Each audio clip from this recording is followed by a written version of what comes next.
choose someone like me to carry your victory. Perfection could never earn it. You give what we don't deserve, and you take the broken things and raise them to glory. You are my champion. Giants fall when you stand undefeated. Every battle you've won, I am who you say I am. You crown me with confidence. I am seated in the heavenly place, undefeated, with the one who has conquered it all.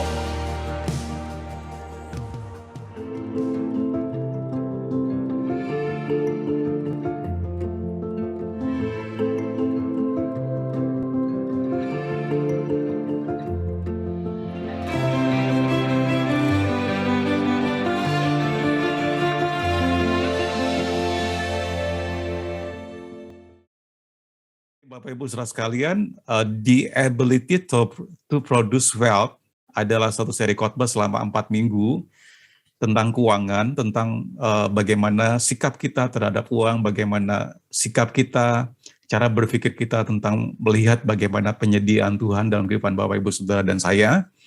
Dan kita akan belajar, sudah dari minggu lalu kita sudah belajar bagaimana Tuhan memberikan kita perintahnya, agar kita tidak melupakan kebaikan Tuhan. Nah, saya akan mulai dengan satu pertanyaan, Bapak Ibu. What do you do to remind yourself of the important task in your day? Here a life hack. Apa yang Bapak Ibu Saudara lakukan untuk mengingatkan Bapak Ibu supaya tidak lupa? Karena kita manusia pelupa. Berapa banyak Bapak Ibu di sini yang pernah lupa? Saya rasa kita semua pernah lupa ya. Tidak ada di sini yang tidak pernah lupa. Pasti kita pernah lupa. Dan kalau sudah dikatakan, waduh saya lupa, nah mau bilang apa lagi?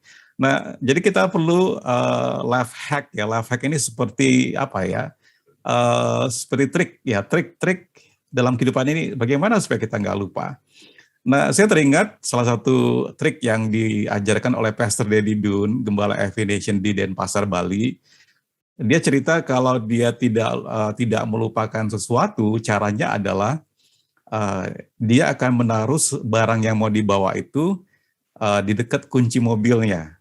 Ya, ini kunci mobil, kalau Bapak Ibu Saudara mau lakukan, mau coba, ini efektif sekali ya, bisa kunci mobil, bisa kunci motor kalau belum punya mobil, atau kalau belum punya motor, kunci sepeda. Coba saja ya, kalau mau berpergian, dan saya sudah praktekkan, ya karena beberapa kali saya juga bepergian sudah di jalan, aduh kelupaan, ada aja yang kelupaan. Nah biasanya kalau saya sebelum bepergian, saya taruh barang-barang yang saya mau bawa dekat kunci mobil. Ya jadi saya taruh di meja, lalu barang-barang yang saya bawa itu taruhnya di dekat kunci mobil. Kenapa? Karena pasti akan ingat kan, karena kita tidak mungkin lupa kunci mobilnya, pasti kalau mau naik mobil mana kuncinya. Nah, waktu kuncinya dicari, kita akan melihat barang-barang yang kita mau bawa itu ada di sekitar situ dan tinggal diambil. Jadi ini salah satu life hack ya, atau trik bagaimana supaya Bapak Ibu Saudara kita tidak lupa. Karena kecenderungan manusia kita ini pelupa. Itu sebabnya dalam kitab Alkitab kita dalam Perjanjian Lama ada yang namanya kitab apa? Kitab Ulangan ya. Kitab Ulangan. Nah, kalau dalam bahasa Inggrisnya kita tidak akan temukan judul Ulangan ya. Kita akan temukan judulnya itu Deuteronomy. Ya, dan kitab Ulangan ini background-nya ketika bangsa Israel masuk ke tanah perjanjian. Sebelum mereka masuk ke tanah perjanjian, mereka berkemah, kemudian Musa mengulang kembali perjalanan mereka ketika mereka dari Mesir di padang gurun sampai nanti mau masuk ke tanah perjanjian. Dan di dalam Ulangan pasal 8 di ayat yang kedua, nanti kita akan belajar pada minggu kedua ini, a charge to remember, ya, tuntutan untuk mengingat. Mengingat apa? Mari kita lihat firman Tuhan ya. Tuhan meneguhkan perjanjiannya dengan memberikan kita kemampuan kepada kita untuk memperoleh kekayaan. Sehingga kita bisa menjadi berkat bagi komunitas dan bangsa-bangsa. Bapak Ibu, saudara sekalian, kalau kita mendengar kata berkat, seringkali hari ini berkat selalu diasosiasikan dengan berkat materi. Sekali lagi, berkat itu menyeluruh ya, dalam bahasa aslinya, berkat itu mengandung pengertian kesejahteraan secara rohani, secara jiwani, secara tubuh atau materi. Jadi wholeness ya, sesuatu yang utuh, ya, sesuatu yang menyeluruh, bukan hanya masalah materi.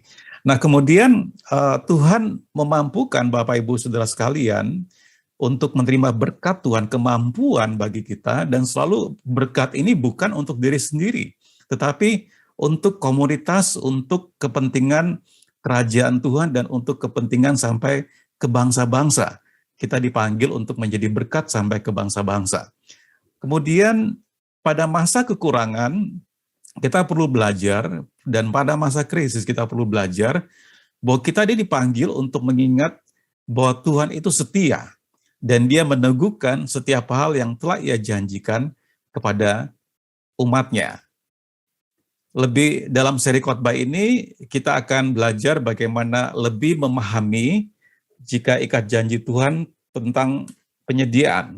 Kita akan lebih memahami bagaimana ikat janji Tuhan tentang penyediaan. Kemudian kita akan belajar dari seri khotbah ini, sikap kita terhadap uang itu merefleksikan hati kita kepada Tuhan. Dan yang kemudian, yang ketiga kita akan pelajari, penyediaan Tuhan adalah alat bagi memajukan kerajaannya dan melayani tujuannya. Jadi apa yang Bapak Ibu Saudara dipercayakan oleh Tuhan adalah untuk Tuhan memberkati kita semua, tentu saja apa yang kita butuhkan, makan, minum, pakaian.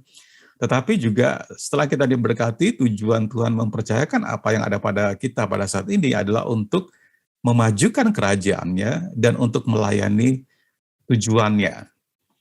Dalam Ulangan 8 ayat 2-4 yang menjadi teks kita pada pagi hari ini, demikian bunyi firman Tuhan, ingatlah, ya remember, ya ingatlah, kepada seluruh perjalanan yang kau lakukan atas kehendak Tuhan Allahmu di padang gurun selama 40 tahun ini, dengan maksud merendahkan hatimu dan mencobai engkau untuk mengetahui apa yang ada di dalam hatimu, yakni apakah engkau berpegang pada perintahnya atau tidak.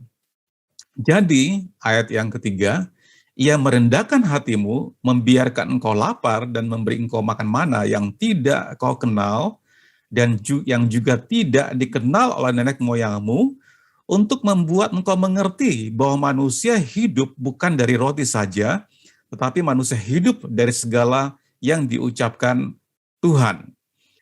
Pakaianmu tidaklah menjadi buruk di tubuhmu, dan kakimu tidaklah menjadi bengkak selama 40 tahun ini. Nah, Bapak Ibu Saudara sekalian, di sini di ayat yang kedua tadi, Tuhan berfirman melalui Musa, seperti saya katakan tadi, sebelum mereka masuk ke tanah perjanjian, Musa sudah memperingatkan mereka dan mengajak mereka untuk mengingat kembali seluruh perjalanan yang Tuhan lakukan sejak mereka keluar dari Mesir sampai memasuki tanah perjanjian atas kehendak Tuhan. Ya, di padang gurun selama 40 tahun. Dengan apa tujuannya? Dengan maksud merendahkan hati mereka, dengan maksud untuk mencobai dan untuk mengetahui apa yang ada di dalam hati bangsa Israel pada waktu itu, yakni apakah engkau berpegang pada perintah Tuhan atau tidak.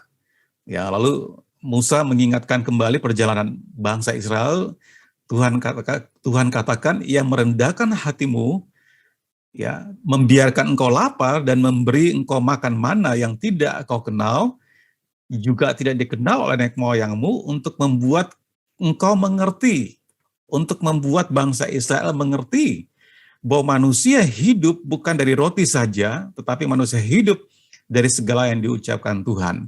Nah, nanti Bapak Ibu, kalimat terakhir ini bahwa manusia hidup bukan dari roti saja, tapi manusia hidup dari segala yang diucapkan Tuhan, itu nanti akan dikutip oleh Tuhan Yesus dalam Matius pasal 4 ayat 4 ketika Tuhan dicobai di padang gurun setelah berpuasa 40 hari 40 malam, ya. Lalu di sini kita melihat penyediaan dan pemeliharaan Tuhan. Di ayat 4 dikatakan, pakaianmu tidaklah menjadi buruk di tubuhmu, dan kakimu tidak menjadi bengkak selama 40 tahun ini. Bapak Ibu bisa bayangkan, kalau Bapak Ibu sudah di sini punya sepatu 40 tahun, ya, maksudnya sudah 40 tahun itu nggak bertumbuh lagi kakinya ya, masih ada ya sampai hari ini. Nah, kira-kira demikianlah bagaimana penyertaan Tuhan dan pemeliharaan Tuhan bagi bangsa Israel, sehingga waktu mereka masuk ke tanah perjanjian, soal sepatunya itu nggak berkurang, Bapak Ibu. Tetap ada, tetap bisa dipakai sampai masuk ke tanah perjanjian. Kita bisa dilihat di sini bagaimana Tuhan bukan hanya menjadi penyedia bagi bangsa Israel, tapi juga Tuhan pemelihara bangsa Israel. Nah, ada 3 poin yang saya ingin bagikan pada pagi hari ini. Yang pertama, mengingat tuntunan Allah. Kita dipanggil untuk mengingat tuntunan, mengingat penyertaan Tuhan dalam kehidupan kita. Di dalam pasal 8 ayat 2 tadi dikatakan, ingatlah kepada seluruh perjalanan yang kau lakukan atas kehendak Tuhan. Ya, saya berikan stabilo kehendak Tuhan. Ya, dengan maksud merendahkan hatimu dan mencobai engkau untuk mengetahui apa yang ada di dalam hatimu. Bapak Ibu Saudara sekalian, Tuhan mengizinkan perjalanan hidup kita, Tuhan gunakan untuk merendahkan dan menguji kita dan mengungkapkan apa yang ada di dalam hati kita. Ya, saya teringat Pak Edward ya, penasiarnya. Pak Edward penasiar bahwa ada 3 jenis bahan makanan ketika direbus dia berubah bentuk ya. Telur ini kalau dipecahkan dia cair ya, cairan. Tapi kalau direbus dia akan menjadi telur rebus ya, keras ya. Dari cair menjadi keras ya.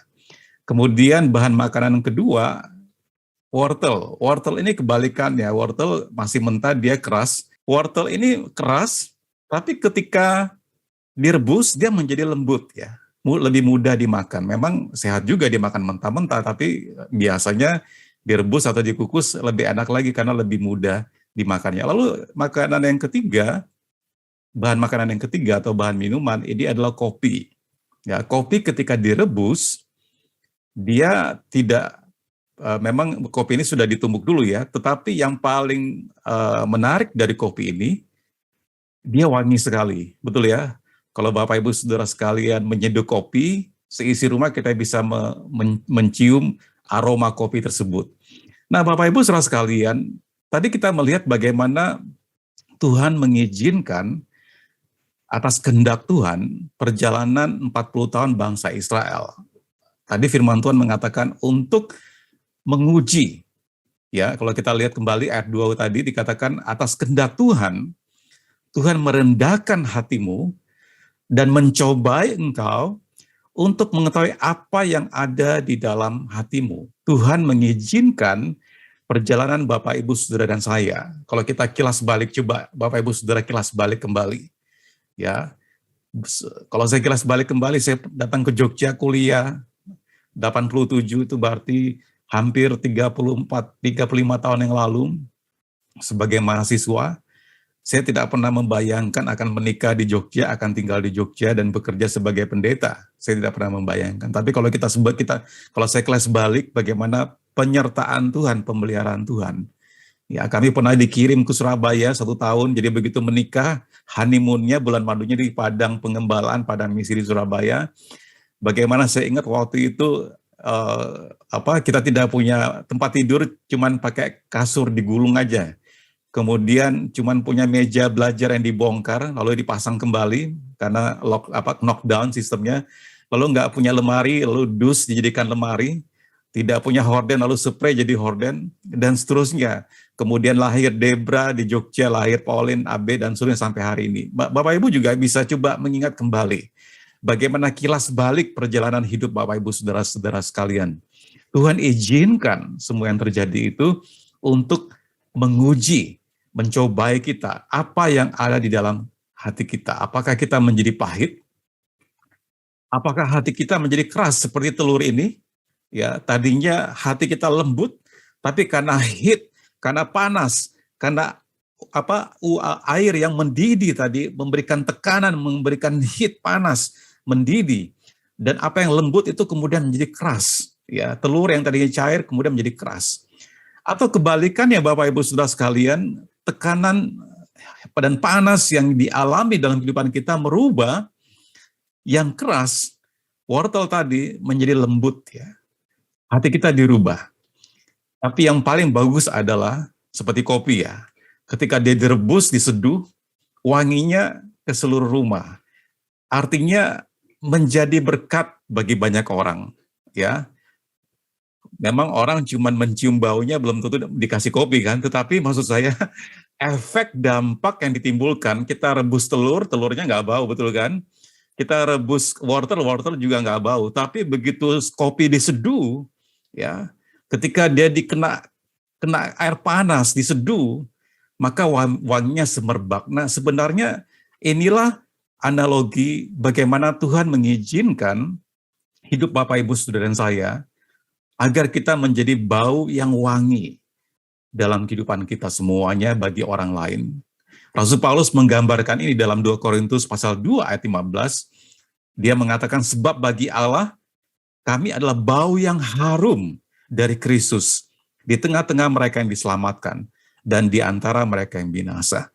Kehidupan Bapak, Ibu, Saudara, dan saya, Tuhan izinkan, perjalanan hidup kita Tuhan izinkan untuk menguji apa yang ada di dalam hati kita, untuk mencobai kita, apakah kita tetap setia, kita tetap ikut Tuhan, kita tidak menjadi pahit, hati kita tidak menjadi keras, atau sebaliknya kita menjadi menyerah, ya, atau sebaliknya yang paling bagus hidup kita menjadi berkat, menjadi bau yang harum, baik bagi orang yang di sini.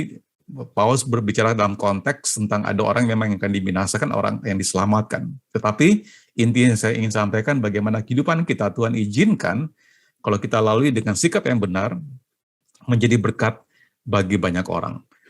Jadi kita harus mengingat ya perjalanan hidup kita agar kita melihat kembali dan Tuhan izinkan apapun yang terjadi waktu kita lagi up di atas, waktu kita lagi down di bawah, waktu kita lagi kelebihan, waktu kita lagi kekurangan, Tuhan mengingatkan kita kembali agar dengan tujuan, waktu kita masuk ke tanah perjanjian kita, waktu bangsa Israel masuk ke tanah perjanjian, mereka tidak menjadi sombong, mereka tidak melupakan Tuhan.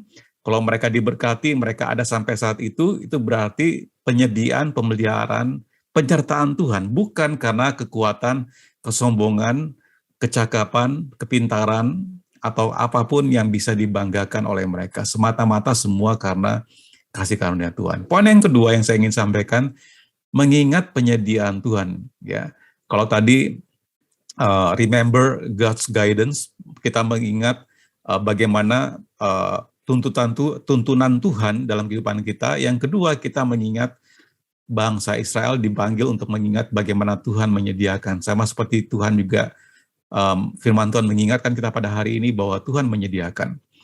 Nah, Bapak Ibu Saudara sekalian, di dalam slide berikutnya, di dalam ayat yang ketiga dikatakan, jadi, slide kita tadi yang kita sudah baca, jadi, ia merendahkan hatimu, membiarkan engkau lapar, dan memberi engkau makan mana yang tidak kau kenal, yang juga tidak dikenal oleh nenek moyangmu, untuk membuat engkau mengerti.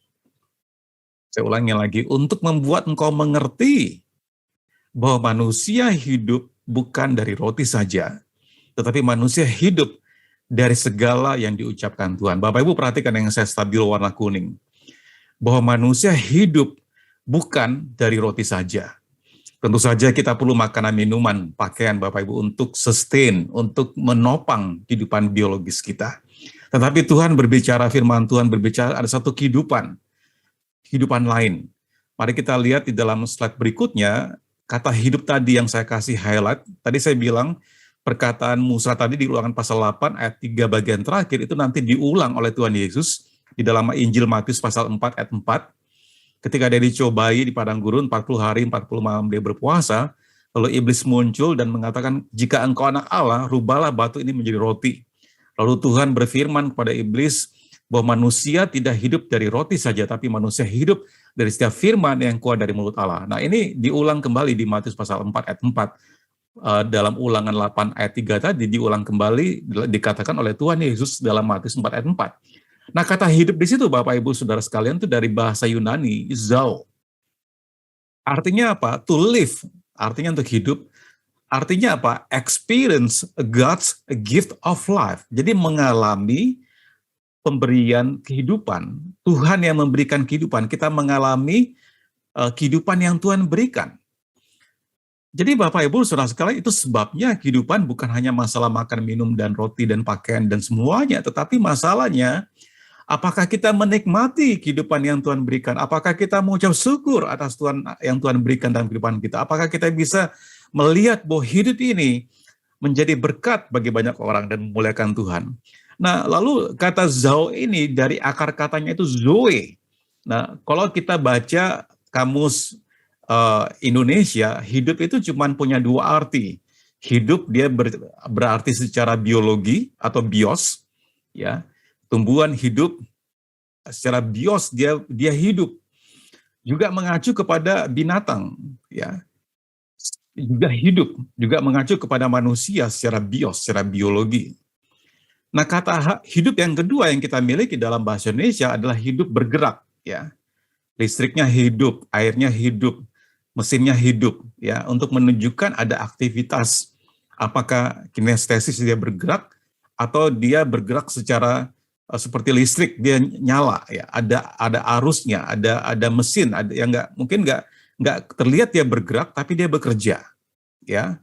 Tetapi Bapak Ibu Saudara sekalian, kita tidak memiliki perbendaharaan hidup yang dimaksudkan oleh Alkitab di sini, ketika firman Tuhan tadi berkata bahwa manusia tidak hidup dari roti saja, tapi manusia hidup dari setiap firman yang keluar dari mulut Allah. Nah, kata hidup yang digunakan itu dari bahasa aslinya itu zoe.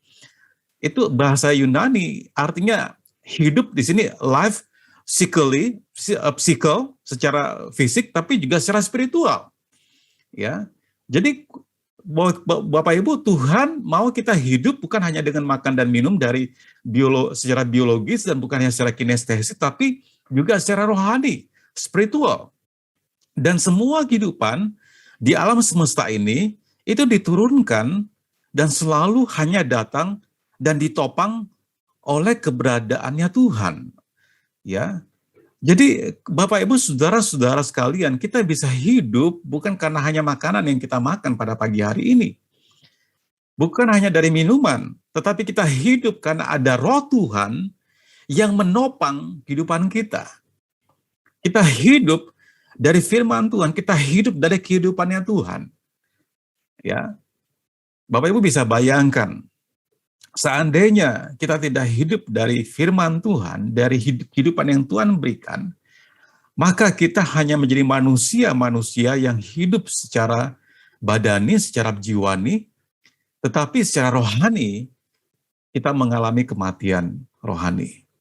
Hidup kita rasanya kosong, meskipun kita punya segala sesuatu. Kita bisa makan enak, kita bisa minum, kita bisa tinggal di rumah yang nyaman, kita bisa memakai pakaian yang bagus, yang indah. Kita bisa pelesiran bepergian kemana saja. Tapi jauh di dalam hati kita ada satu kekosongan. Kenapa? Karena kehidupan yang Tuhan maksudkan, bahwa kamu akan hidup dari firman-Ku, itu tidak masuk dalam kehidupan kita. Jadi, Bapak Ibu Saudara sekalian, kita harus mengingat bahwa Tuhanlah yang memberikan provision. Tuhan menyediakan bagi kita hari ini seperti yang Dia lakukan untuk orang Israel. Berkat Tuhan tidak terbatas pada hal materi saja. Dia ingin Bapak Ibu Saudara dan saya hidup dengan setiap firman yang keluar dari mulutnya. Dia ingin kita memiliki kehidupan yang bermakna. Dia ingin kita memiliki hidup yang berkelimpahan, bukan secara hanya materi, tapi secara jiwani, secara rohani. Jiwa yang sehat, ya, mental yang sehat. Ya, salah satu efek pandemi ini banyak orang sakit mental. Tetapi Bapak Ibu Saudara sekalian, banyak orang yang terdampak secara mental karena pandemi ini. Nah, Bapak Ibu Saudara sekalian, untuk menopang kehidupan ini, kita tidak hanya menopang dengan makanan minuman saja, tapi kita perlu firman Tuhan yang memberikan kita kehidupan yang rohani, kehidupan yang dari Tuhan, kehidupan yang menopang kehidupan fisik kita, kehidupan yang menopang kehidupan jiwa kita, kehidupan yang menopang kehidupan materi, badan tubuh kita yang nampak ini. Ada satu kehidupan yang kalau kita tidak ada, kita akan kosong.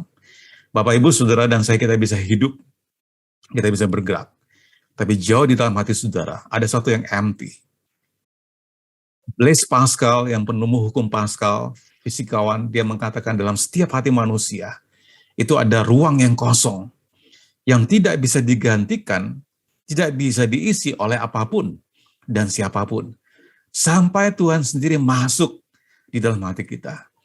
Baru hati yang kosong itu, void, atau kehampaan, atau kekosongan itu terpenuhi. Bapak Ibu Saudara sekalian, kita ini diciptakan oleh Tuhan. Kita bukan dari monyet, Bapak Ibu. Kita bukan dari kera. Kita diciptakan. Dan Alkitab berkata kita diciptakan serupa dan segambar dan secitra dengan Tuhan. Waktu kita diciptakan, kita tidak hanya diciptakan secara biologis, secara fisik, secara jiwa. Tapi ada kehidupan yang kita terima waktu kita bertobat lahir baru, waktu kita mengenal Tuhan. Kehidupan yang dari Tuhan, yang mensustain, yang menopang kehidupan kita. Sehingga hidup kita bermakna. Kita menjalani kehidupan yang penuh. Kita menjalani kehidupan yang berkelimpahan, bukan hanya sekedar materi. Tetapi hidup Bapak, Ibu, Saudara, dan saya menjadi berkat, menjadi bermakna bagi orang lain. Kita bisa memiliki semua yang kita bisa miliki di dunia ini. Tapi kalau hidup kita tidak menjadi berkat bagi orang lain, kalau hidup kita tidak bermakna, kalau hidup kita tidak memuliakan Tuhan, maka apapun bisa kita miliki, tetapi jauh di dalam hati kita, kita tahu bahwa ada sesuatu yang kurang, ada sesuatu yang kosong. Di dalam Matius pasal 6 ayat 8, firman Tuhan ketika Tuhan mengajarkan murid-muridnya berdoa, saya cuplik saja satu kalimat dikatakan, Tuhan mengatakan, karena Bapamu mengetahui apa yang kamu perlukan sebelum kamu minta kepadanya. Bapak Ibu Saudara sekalian, kekristenan paling gamblang, paling nyata menggambarkan konsep tentang Bapa yang baik. Jadi kalau ada agama-agama di dunia ini yang berusaha menggambarkan hubungan Bapa dengan anak yang baik, itu adalah kekristenan. Nah, sebagai seorang Bapa, sebagai seorang tua, kalau saudara di sini sebagai ayah yang punya anak, atau bagi saudara yang nanti akan punya anak dan nanti akan berkeluarga, menjadi kepala keluarga dan punya anak. Sebagai Bapak yang baik, sebelum anak kita minta makan, kita sudah menyediakan makanan, betul? Nah, demikian juga Bapa kita yang di sorga. Tuhan Yesus mengatakan, sebelum kamu minta, Bapamu di surga mengetahui apa yang kamu perlukan. Ya. Jadi doa Bapa kami ini, Bapak Ibu Saudara sekalian, menurut salah satu pengajar bahasa Yunani yang saya ikuti saat ini bentuknya ini sudah selesai semuanya. Jadi ketika kita berdoa, Tuhan, berikanlah aku makananku pada hari ini. Itu bukan berarti saudara minta lalu Tuhan kasih. Enggak. Tuhan udah kasih karena bentuk grammarnya, tensesnya Bapak Ibu, ini sudah selesai. Auris dalam bahasa Yunaninya itu grammarnya itu auris, itu artinya sudah selesai. Jadi sebelum Bapak Ibu Saudara minta, sudah ada Tuhan berikan. Makanya saya katakan paling gampang kalau Bapak Ibu Saudara tidak mengerti Alkitab, ketika baca Alkitab paling gampang berpikirlah sebagai anak yang punya orang tua, punya papa mama, bagaimana hati orang tua, hati ayah, hati ibu taking care, yang merawat, memelihara, menyediakan bagi anak-anak fisiknya, demikian juga Bapa kita yang di surga.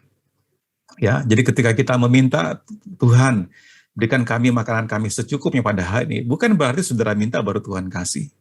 Demikian juga kita Bapak Ibu Saudara sekalian. Saya memberikan analogi begini Bapak Ibu Saudara sekalian, ya. Saudara bepergian.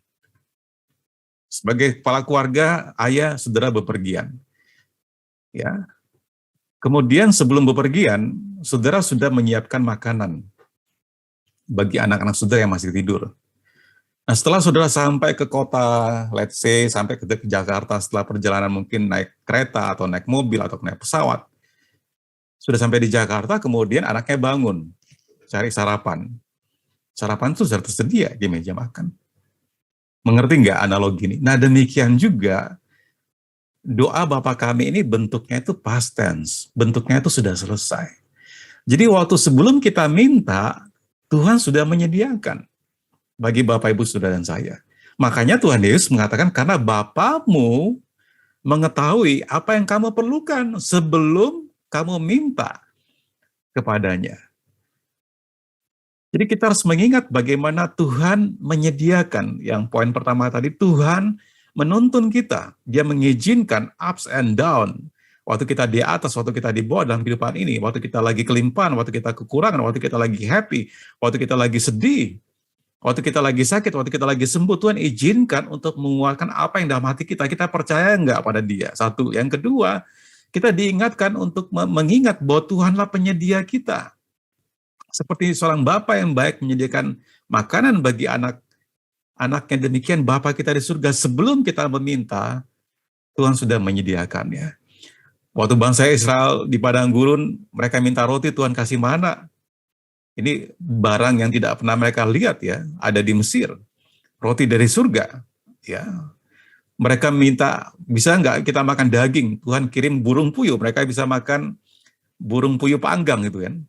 Di padang gurun, selama 40 hari, 40 malam mereka tidak kekurangan. Tuhan menjadi penyedia bagi mereka. Poin ketiga, kita harus mengingat pemeliharaan Tuhan. Di dalam Alkitab tadi yang ayat yang keempat dikatakan Ulangan 8 ayat 4 teks kita, pakaianmu tidaklah menjadi buruk di tubuhmu, dan kakimu tidaklah menjadi bengkak selama 40 tahun ini. Wow. 40 tahun mereka berjalan di padang gurun. Tadi saya sudah katakan, sepatunya itu nggak robek. Solnya nggak menipis sekalipun. Ya, kakinya nggak bengkak, Bapak Ibu. 40 tahun jalan, bisa bayangkan. Ini bukan hanya Tuhan menyediakan, tapi juga Tuhan memelihara kehidupan mereka.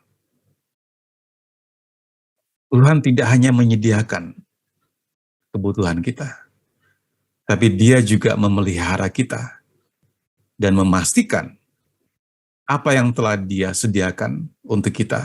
Dia tidak meninggalkan Bapak, Ibu, Saudara, dan saya sendirian, tapi Dia menopang kita.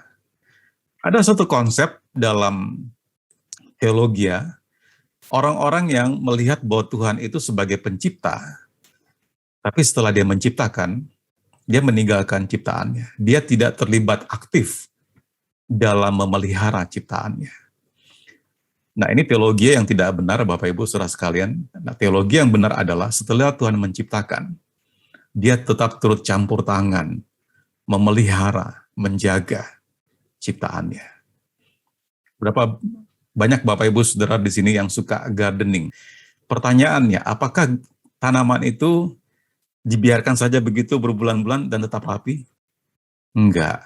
Itu dibutuhkan upaya, dibutuhkan kerja keras. Ada orang yang merawat tanaman itu. Nah, apa yang saya berusaha sampaikan, Bapak Ibu Saudara sekalian, ketika Tuhan menciptakan, Dia tidak meninggalkan ciptaannya begitu saja. Seperti analoginya begini, waktu seorang pencipta jam, dia menciptakan jam, dia nggak meninggalkan jam itu sendiri dan berjalan sendirian. Tapi ada baterai dalam jam itu yang membuat jam itu terus bergerak, terus hidup, terus berfungsi dengan baik. Nah, baterai yang memberikan kehidupan dan memberikan jam itu fungsi, itulah kehidupan yang Tuhan berikan kepada kita. Dia tidak meninggalkan ciptaannya dan membiarkan ciptaannya begitu saja. Tapi Tuhan sustain, Tuhan menopang kehidupan yang diberikan kepada Bapak, Ibu, Saudara, dan saya. Bapak, Ibu, Saudara sekalian, saya ingin bersaksi. Tadi Anda bersaksi, jadi saya juga jadi kepingin bersaksi. Enggak, saya sudah rencanakan kok kesaksian ini. Waktu kemarin kami kena COVID, Bapak, Ibu, satu keluarga kena COVID, kecuali Debra dan Abe. Ya, itu bukan sesuatu yang mudah bagi kami secara keuangan. Karena meskipun isoman, biayanya mahal ya. Dengan dokter, dengan obat-obatan yang disuplai, dengan barang-barang yang dibeli, saya harus beli nebulizer, saya harus beli beberapa perlengkapan untuk menjaga, ya, kalau dibutuhkan. Nah, biayanya gede. Di saat yang bersamaan, ini Debra harus masuk S2, bayar uang kuliahnya. Di saat yang sama, Pauline juga harus daftar ulang. Di saat yang sama, adik yang kecil ini, bungsu, masuk kuliah. Jangan lupa, Bu Yanti dan saya juga kuliah, harus bayar uang kuliah. Jadi bisa bayangkan, kena COVID, butuh biaya untuk perawatan, dan butuh biaya uang kuliah. Saya sudah pernah bilang dalam hidup kami ini, dalam sejarah hidup kami, 5-5-nya lagi kuliah saat ini. Banyak sekali yang kami butuhkan. Tapi tahukah Bapak Ibu Saudara sekalian, dari sejak saya mengembalakan, saya belajar untuk tidak bergantung kepada income gereja. Saya pernah nunggak listrik sampai 6 bulan Bapak Ibu. Sampai tukang listrik itu datang mau bongkar listrik di rumah. Waktu itu saya tinggal di Bumintan Permai. Ini adik masih bayi, masih 19 tahun yang lalu. Tukang listrik sudah mau bongkar meteran listrik karena nunggak listrik 6 bulan. Bu Yanti telepon saya, Pak Haji ini tukang listrik sudah memutusin listrik. Saya lagi dalam perjalanan, waktu itu, zaman itu kalau bayar listrik terlambat, nggak bisa dengan sekarang ya, enak banget kita bisa online. Saya harus ke Sedayu. PLN itu di Sedayu, bukan di Mangkubumi. Karena 6 bulan nunggak itu harus bayar di Sedayu itu loh. Jadi saya sudah sampai di PLN, saya bilang, Bu Yanti, kasih tahu orangnya jangan putus ini, saya sudah depan counter, sudah mau bayar listriknya. Jadi maksudnya begini Bapak Ibu Saudara sekalian, kita melihat bagaimana penyediaan Tuhan. Ya, sama kemarin waktu kami kena COVID, puluhan juta kalau di total yang kami butuhkan. Tapi dari sejak pertama saya melayani Tuhan, saya tidak mengandalkan persembahan pemasukan dari gereja. Alasan kenapa saya berusaha, kita buka sekolah, saya bikin penerbitan buku. Salah satu alasannya adalah untuk menopang kehidupan yang kami butuhkan. Kalau dari gereja tidak mencukupi.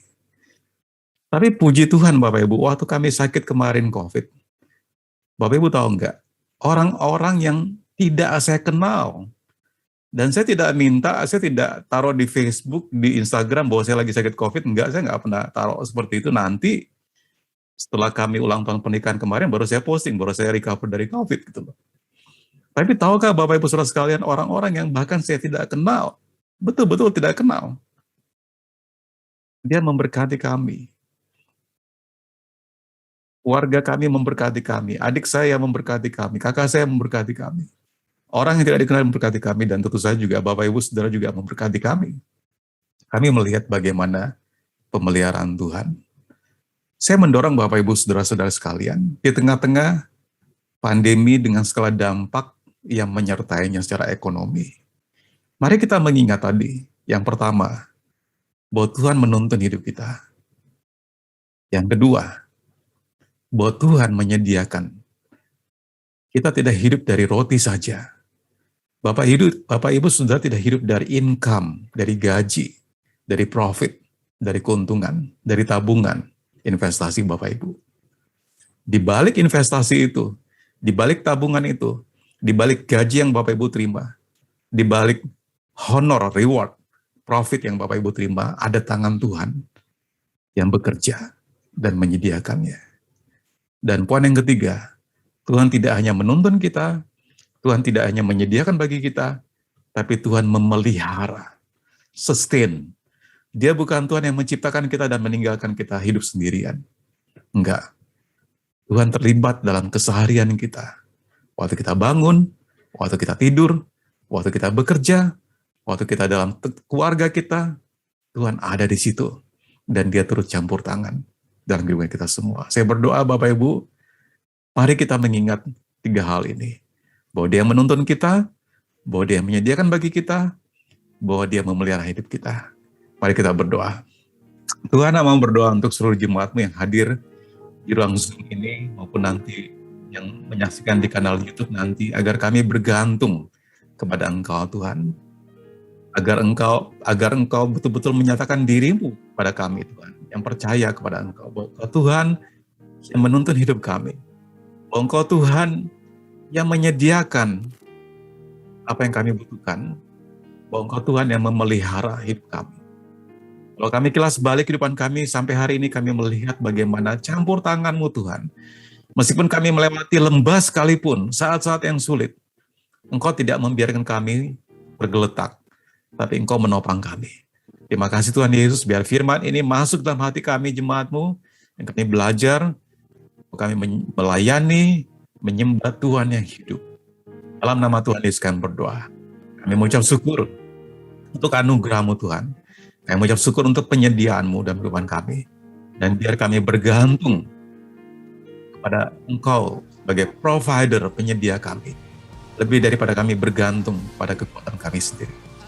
Dalam nama Tuhan Yesus Kristus, semua yang percaya mengatakan, amin. Tuhan Yesus berkati Bapak Ibu Saudara sekalian. Now declare when I open up my mouth, miracles start breaking out. I have the authority Jesus has given me. You are my champion. Sing it out, come on, giants fall.